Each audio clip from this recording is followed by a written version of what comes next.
heavy rain.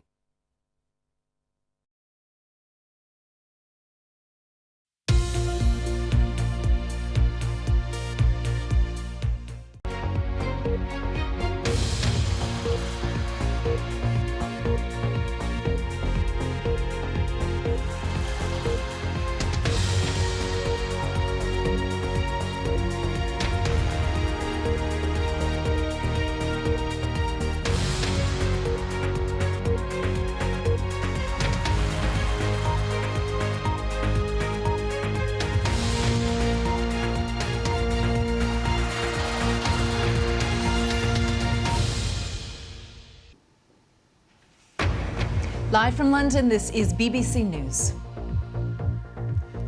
The United States says it's carried out airstrikes in Syria against 2 facilities, claiming they were being used by Iran's Revolutionary Guard. The Israeli army says its ground forces, backed by fighter jets and drones, conducted another ground incursion into the Gaza Strip last night, striking Hamas targets. European Union leaders call for pauses in fighting between Israel and Hamas in order to get humanitarian aid into Gaza. Hundreds of armed police officers in the U.S. state of Maine are continuing to search for the man suspected of murdering 18 people in a mass shooting. And the former Chinese Premier Li Keqiang, who was sidelined by President Xi in recent years, has died. State media say he suffered a sudden heart attack.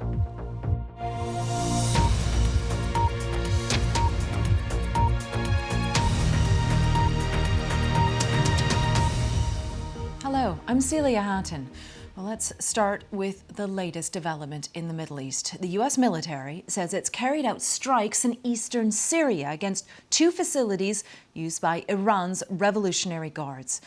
In a statement, the Secretary of Defense, Lloyd Austin, described them as precision self-defense strikes in response to a series of ongoing and mostly unsuccessful attacks against U.S. personnel in Iraq and Syria, backed by Iranian-backed militia groups that began on October 17th.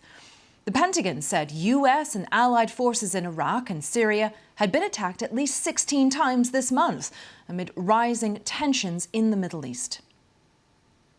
Also, EU leaders have called for a pause in fighting between Israel and Hamas to allow aid into Gaza, ahead of a vote on an immediate ceasefire at the United Nations today. The resolution was put forward by Jordan. Meeting in Brussels, European Union leaders reached the agreement following days of talks which highlighted divisions among the 27 EU countries. Our Middle East correspondent Yolande Nell has more. Keeping hope alive, the families of the 200-plus hostages being held by Hamas in Gaza